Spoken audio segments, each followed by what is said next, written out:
9월 29일 수요일 예배에 전하는 말씀 누가복음 오늘 이어 전하겠습니다.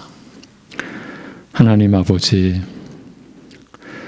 생명의 은혜를, 그 안에 하나님의 무한한 사랑을 우리에게 부어 베풀어 주시고 여전히 무지하고 강팍한 저희들을 늘 오래 참으시는 가운데 일깨워 주셔서 말씀으로 나올 수 있게 하여 주심을 감사합니다. 해가 갈수록 날이 갈수록 주의 백성들이 하나님의 말씀에 대한 태도와 중심이 달라지는 심령의 근본적인 변화가 일어나는, 그리하여 하나님의 말씀을 진실로 생명같이, 생명보다 더 귀한 곳으로 여기며 붙들며 그 말씀이 우리 안에 임하여 있는 것 같이 우리가 그 말씀 안에서 살아가는 삶을 이루어갈 수 있게 하여 주옵소서. 말씀의 역사하심을 맛보고 그 은혜가 넘쳐나서 가족과 이웃들에게 그 생명의 빛을 증거하고 나타낼 수 있게 하여 주옵소서. 우리가 이제 육신으로 옛 육적 성품으로 사는 것이 아니라 하나님의 은혜로 사는 것임을, 그래서 우리의 모습과 삶으로 인하여 그 은혜의 열매가 맺어져서 하나님께 기쁨이 되게 하여 주옵소서. 예수님의 이름으로 기도합니다. 아멘. 누가복음 4장 14절에서 21절. 누가복음 4장 14절에서 21절입니다. 성령의 권능으로 일하시다, 이 제목입니다. 성령의 권능으로 일하시다. 예수께서 성령의 능력으로 갈릴리에 돌아가시니 그 소문이 사방에 퍼졌고 친히 그 여러 회당에서 가르치심에 무사람에게 칭송을 받으시더라. 예수께서 그 자라나신 곳 나사렛에 이르사 안식일에 늘 하시던 대로 회당에 들어가사 성경을 읽으려고 서심해 선지자 이사야의 글을 들이거늘 책을 펴서 이렇게 기록된 데를 찾으시니 곧 주의 성령이 내게 임하셨으니 이는 가난한 자에게 복음을 전하게 하시려고 내게 기름을 부으시고 나를 보내사 포로된 자에게 자유를, 눈먼 자에게 다시 보게 함을 전파하며 눌린 자를 자유롭게 하고 주의 은혜의 해를 전파하게 하려 하심이라 하였더라. 책을 덮어 그 맡은 자에게 주시고 앉으시니 회당에 있는 자들이 다 주목하여 보더라. 이에 예수께서 그들에게 말씀하시되 이 글이 오늘 너희 귀에 응하였느니라 하시니. 아멘. 여기까지입니다. 예수님께서 세례 요한에게 세례 받으시고 성령께서 그에게 임하신 후 그는 성령에 이끌려 성령에 충만하여 광야로 들어가 마귀에게 시험 받으셨습니다. 지난번까지 마귀에게 받으신 시험 세 가지 의미 우리가 나눴습니다. 사람이 무엇으로 사는가? 사람은 무엇을 위해 사는가? 사람은 어떻게 사는가? 예수님께서 말씀으로, 믿음으로 시험을 이기신 내용이 바로 이러한 주제에 관한 것이었습니다. 예수님께서 겪으신 이 모든 일들은 세상을 구원하시는 구주로 이스라엘 앞에 나타나 그의 일을 시작하신 것을 뜻하는 동시에 이 일들은 앞으로 그리스도께서 행하실 일, 그의 전 생애의 성격을 예시하는 것이기도 하다고 이미 말씀드렸습니다. 앞으로 메시아로서 행하실 일, 공생애를 사시게 될 그의 전생애의 성격을 예시하는 것이기도 하다. 그런 의미를 전해드렸었습니다. 세례 받으시고 성령께서 임하실 때 그는 하나님의 사랑하시는 아들로 하늘과 땅의 모든 권세를 주사 다스리게 하실 메시아로 선포되셨습니다. 성령에 이끌려 광야로 가서 마귀로부터 시험을 받으셨으나 믿음으로 이기셨습니다. 그리고 이러한 승리자로서 마귀의 권세에 대한 최종적인 승리를 예견케 하는 메시아로서 그의 일을 시작하시게 되었습니다. 오늘 읽은 본문 중 예수께서 성령의 능력으로 갈릴리에 돌아오셨다는 이 말씀은 이러한 사실을 배경으로 하신 말씀이라 할 수 있습니다.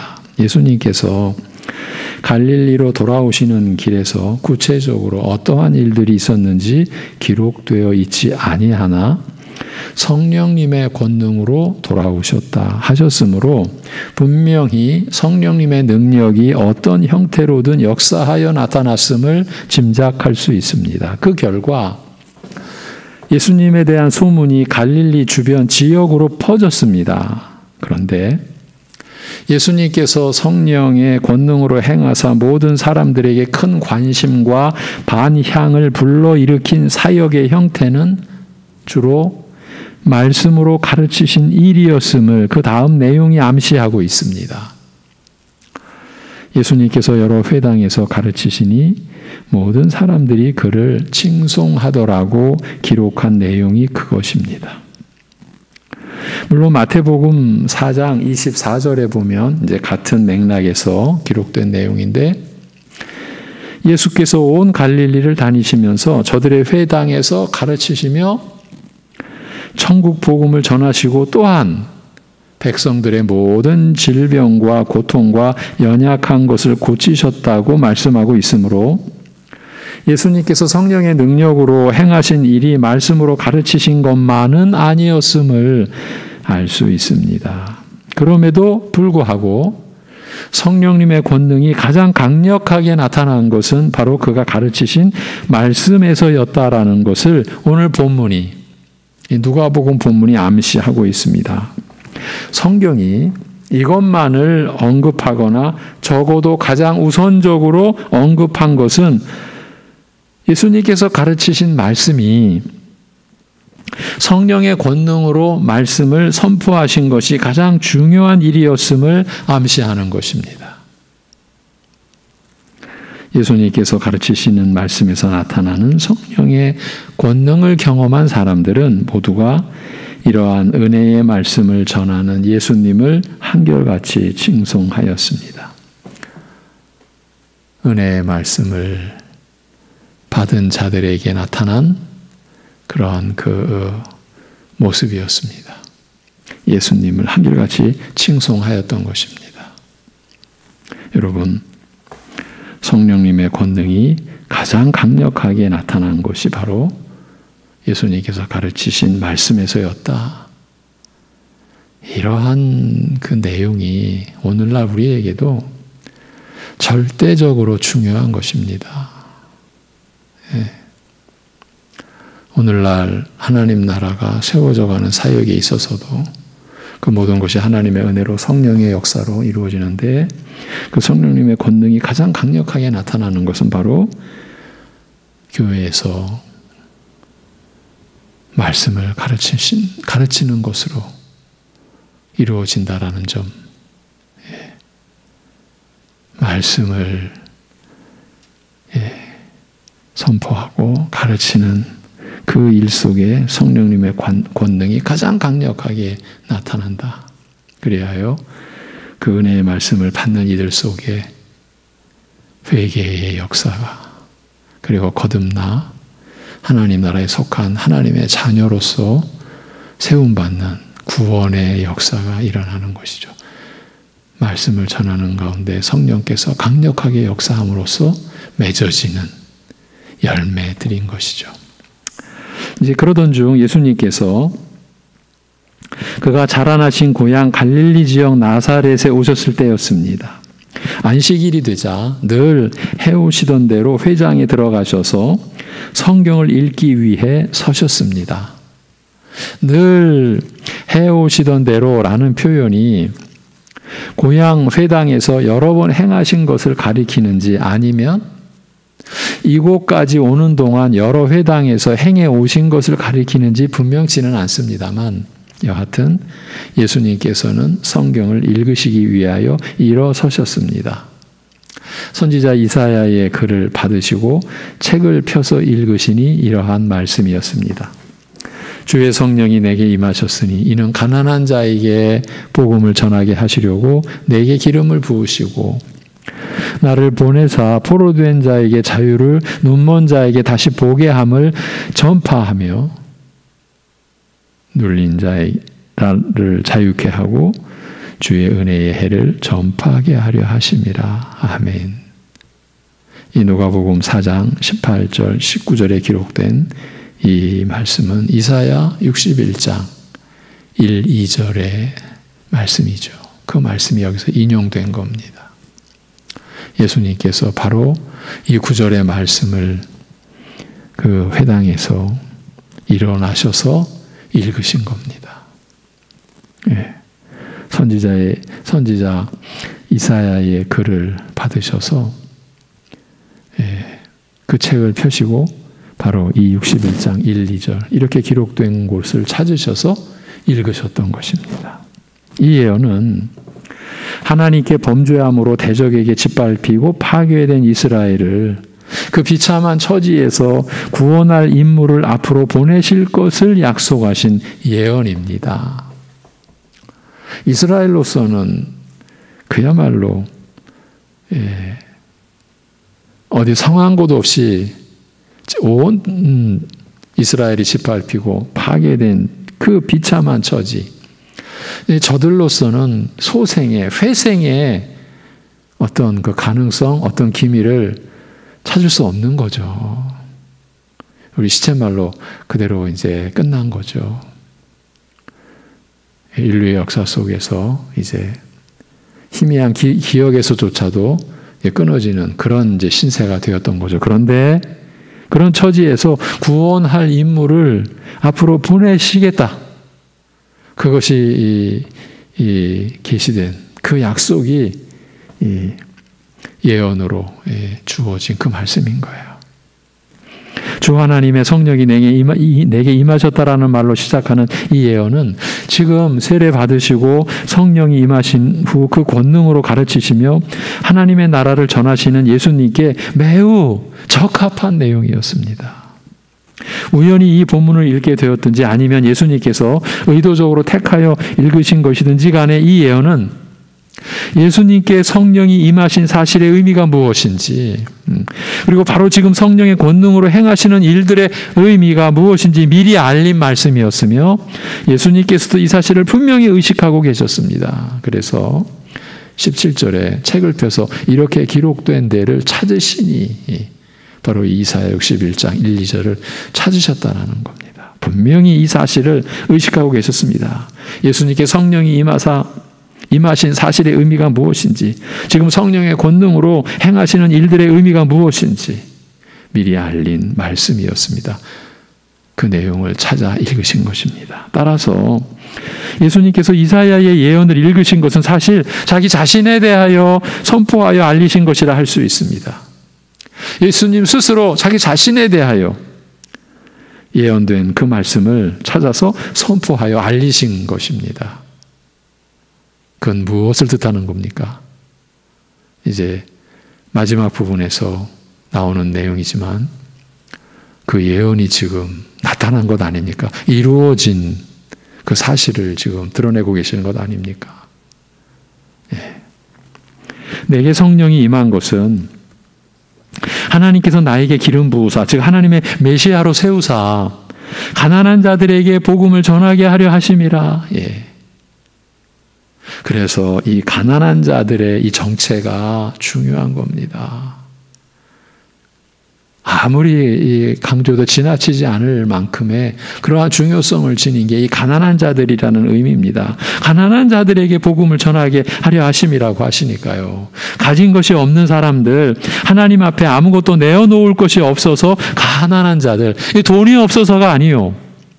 명예와 권력이 없어서가 아니라 하나님 앞에 자신을 의롭다고 내어놓을 수가 없어서 가난한 사람들, 자신에게 참다운 의의가 없으므로 굶주리고 목마른 자들, 이와 같이 영혼이 가난한 자들에게 복된 소식을 전하도록 나를 보내신 것이라. 심령이 깨어진 자들, 자신의 죄와 악독함 때문에 마음이 깨어지고 찢어지고 무너진 사람들, 이 더러운 죄인이 어떻게 의에 이를 수 있을까? 절망 가운데서 안타까워하며 울부짖는 자들, 이런 불쌍한 자들의 마음을 싸매어 고치시고 위로하시기 위해 하나님께서 나를 보내신 것이라. 이렇게 더러운 죄인이 어떻게 의에 이를 수 있을까? 절망 가운데서 울부짖을 수밖에 없는, 아니 다른 방도가 없는,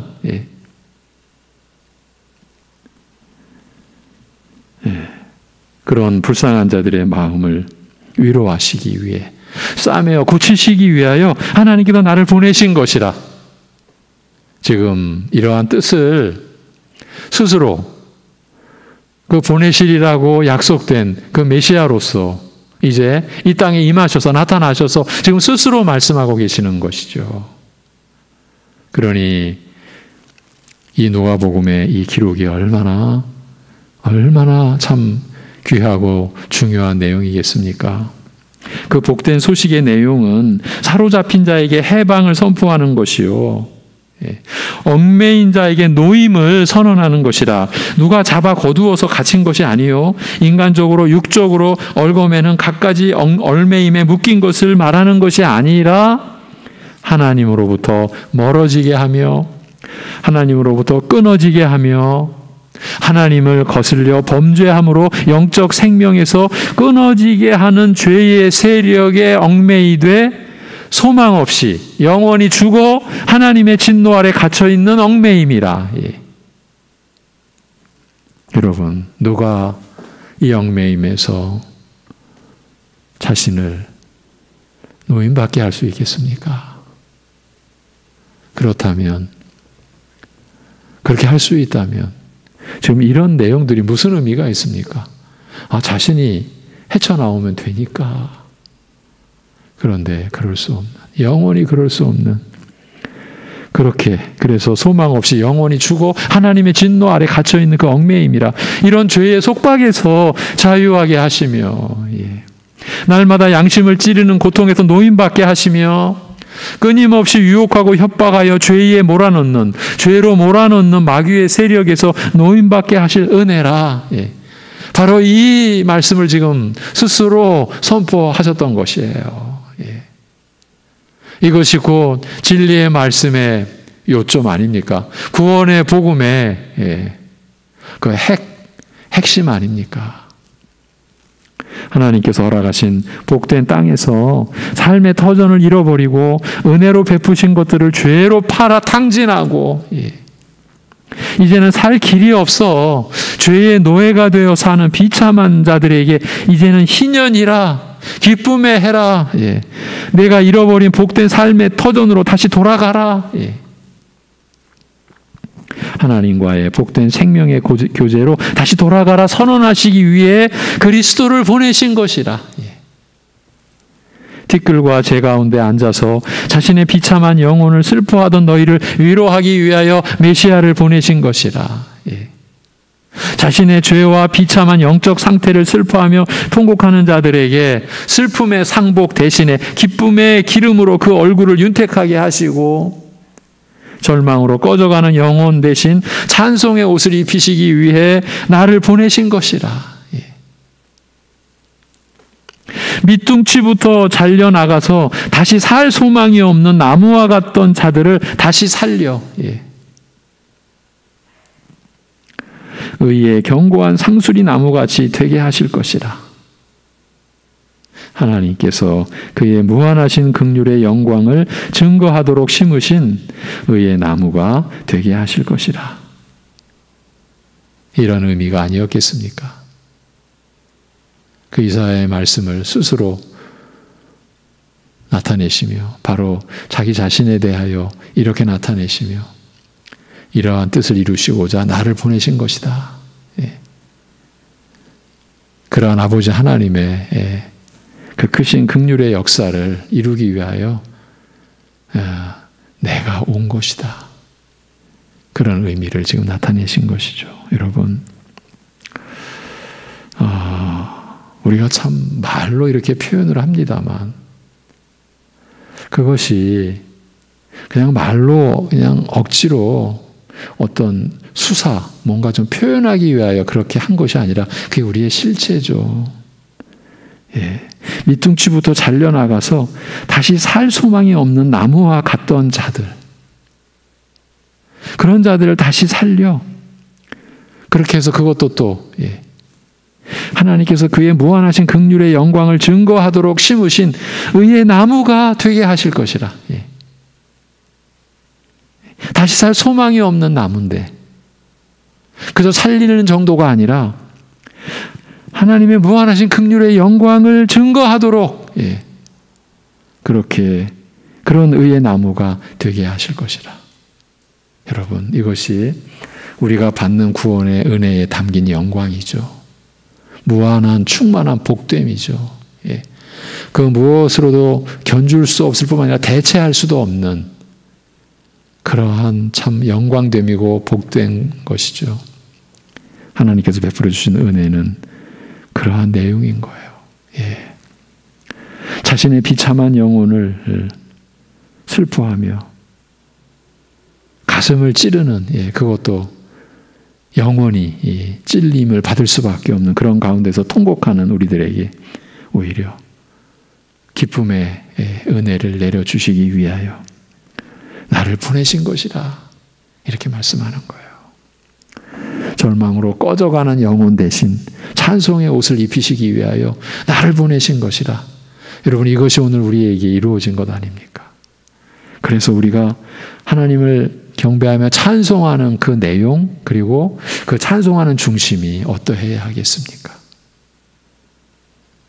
우리가 찬송하면서 이러한 의미는, 이러한 근본은 놓쳐버리고 또 상실해버리고 마치 찬양을 즐기듯이 일반 사람들이 노랫말로, 노래 그 가락으로 그 자신의 흥을 돋우고 무슨 흥겨움을 느끼듯, 그래서 그 스스로 사람들이 노래를 좋아하는 게 뭡니까? 스스로 위로받는 것 아닙니까? 고향을 그리워하는 사람들은 향수, 이런 노래를 통해서 스스로 자기가 위로받는 거죠.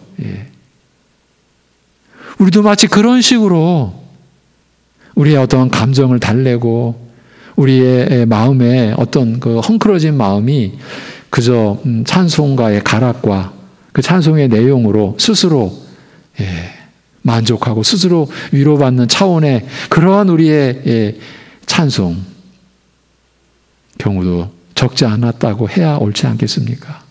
과연 그것이 그러면 예배이겠습니까?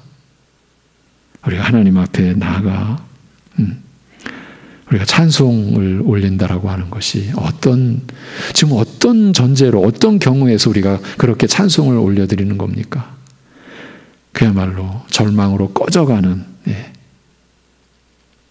그 영혼의 그 깊이를 들여다볼 수 없는 무적행과 같은 그러한 어두움, 그러한 고통, 그런 절망, 그 가운데서 영원히 그 죽음의 사슬에 매여 있던 우리가 오직 은혜로 값없이 노임받고 자유함 입고 죄사함 받고 이제 거듭난 차원에서 새 생명, 새 본성으로 지금 하나님을 예배하며 찬송을 올리는 여러분, 그 중심을 생각해 보십시오. 이러한 말씀의 은혜가 우리를 주장하지 않으면요, 우리는 찬송으로 예배를 드리는데 어쩌면 오히려 예배는커녕 하나님의 영광을 가리고 우리 스스로 믿음 없는 자임을 나타내는 그야말로 불신의 그러한 행태로, 그러면서도 우리는 우리 자신으로서는 뭔가 큰 예배 드린 것처럼, 큰 영광 돌린 것처럼 얼마든지 그 참 비릿한 무지 가운데서 우리 스스로 착각하고 마치 온전한 예배 드린 것 같이 그렇게 행했던 그런 시절들이 있었어요. 그런 경우들이 적지 않이 있었습니다. 이제 지나간 일로 족하게 여겨야 합니다. 다시 그러한 상황으로 우리가 들어가면 안 됩니다. 우리가 기도하는 그 자체도요, 하나님께 찬송을 올려드리는 그 자체도요, 우리가 어떤 처지에서 노임을 받아, 은혜를 받아, 그 생명의 말씀을 받아 우리가 하나님 앞에 하나님을 예배하고 하나님을 경배하며 찬송을 드리는지를 우리가 잊지 않아야 되죠. 지금 예수님께서 이사야 말씀을 통해서 그러한 은혜를 나타내기 위하여 내가 보냄받은 메시아라, 하나님께서, 아버지께서 나를 보내신 것이라 이렇게 말씀하고 있는 거예요. 말씀을 읽으신 후 예수님께서 책을 덮으시고 그 맡은 자에게 주시고 앉으시니 회당 안에 있던 모든 사람들의 눈이 그를 주시하고 있었습니다. 이 말씀은 절망적이고 비참한 상태에 있는 이스라엘에게 너무나 중대한 말씀이었기 때문이었습니다. 그들의 유일한 희망, 그들이 하나님 백성으로서 삶을 지탱할 수 있는 유일한 소망이요 의지할 지주였기 때문이었습니다. 유일한 저희가 버틸 수 있는 그 지주였기 때문이었어요. 아직도 이스라엘의 소망을 기다리는 자들, 아직도 믿음을 저버리지 않고 하나님의 도우심을 기대하며 기다리던 경건한 이스라엘이 붙잡고 있던 마지막 소망이었기 때문이었습니다. 우리가 앞에서도 대략 살펴보았지만 지금 예수님 이 당시가 이스라엘로서는 최악의 그런 어두운 시기,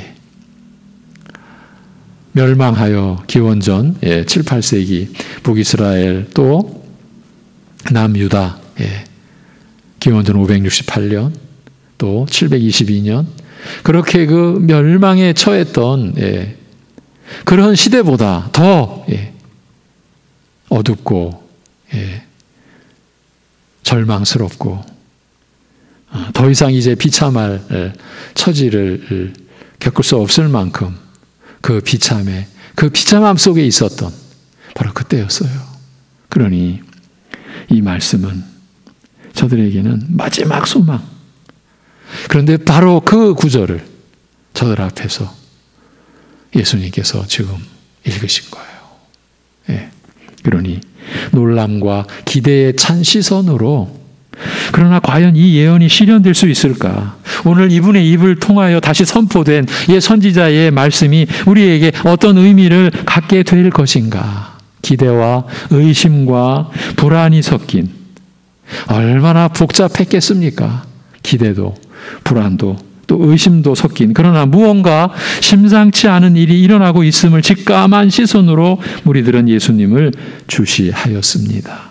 이들의 이러한 심정을 아시는지 모르시는지 예수님께서는 엄숙하게 선언하시기를 오늘 이 성경이 너희 귀에 응하였느니라고 말씀하셨습니다. 여러분, 구약의 역사를 토대로 이제 신약의 이 역사가 전개되어지는 이 시점에서 결정적인 하늘의 메시지가 지금 떨어진 거예요. 임한 거예요. 오늘 이 성경이 너희 귀에 응하였느니라고 말씀하셨지 않습니까? 너희가 기다려온 이 복된 예언의 말씀이 성취되었다고 지금 선언하신 것이에요. 이 성경이 너희 귀에 응하였다. 이 복된 예언의 말씀이 지금 이루어졌다. 성취되었다. 이렇게 선언하신 것이에요. 다른 관점에서 말하면 내가 그 보내심 받은 메시아다. 내가 그리스도다. 예수님에게 성령이 임하신 것은 바로 이 예언을 성취하기 위한 것이라는 뜻이었어요. 이 맥락에서 보면은요. 요한에게 세례 받으시고 성령이 임하신 것은 바로 예수님께서 이 예언을 성취하기 위하여 오신 것이라는 뜻을 나타낸 것이었죠. 지금 예수님께서 성령의 권능으로 행하시는 일이 바로 이 예언을 이루시는 것이라는 말씀이었어요.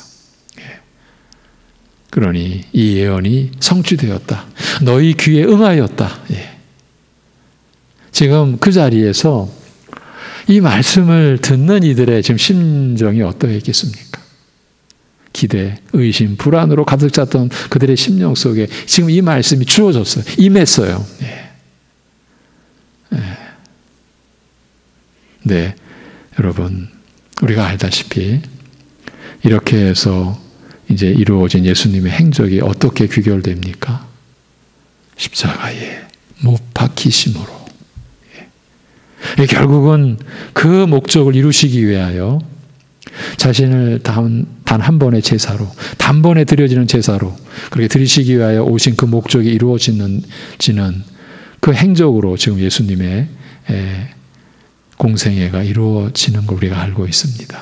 그런데 예수님이 십자가에 못 박히시는 그 일에는 바로 이 유대인들이, 이 이스라엘이 결정적 역할을 하지 않았습니까? 예, 오늘 여기까지입니다. 기도하겠습니다. 하나님 아버지, 예, 그야말로 하나님의 역사, 영원히 절망뿐인 인생들에게 생명과 기쁨과 그 온갖 얽매임에서 하나님으로부터 멀어지게 하고 하나님으로부터 끊어지게 했던 그 죄와 사망과 사탄의 권세에서 노임받게 하는 이 역사를 이루시기 위하여 이 땅에 오신, 그리고 그 일을 이루시기 위하여 성령이 임하셔서 메시아로 기름 부음 받으신 바로 그 사실이 오늘 이스라엘 역사 속에 나타났음을 기록한 그 말씀을 우리에게 또 읽혀주시고 또 확인해 주시고, 우리가 이러한 구속사 속에 참여하게 된 자, 이 세상 거의 대부분은 알지도 못하고 알려고도 하지 않고 들어도 부정하고 그저 한낱 옛날 책에 그저 신화 같은 그저 얘기로 소수의 사람들이 자기들의 위로 받고자 자기들의 종교의 근간을 삼고자 그저 지어낸 이야기로 알고 있는 이 일들이 우리에게는 영원한 생명을 주시는 생명의 빛이 되는 말씀이요, 우리의 존재를 하나님의 뜻으로 채우고 하나님의 영광으로 채워주시는 말씀이요, 그래서 우리의 삶을 그 하나님의 뜻을 섬기는 삶으로 이루어내도록 우리에게 은혜를 주시고 위로를 주시고 인내를 주시고 또 지혜를 주시는 그 말씀으로 우리가 오늘 받도록 하심을 감사합니다.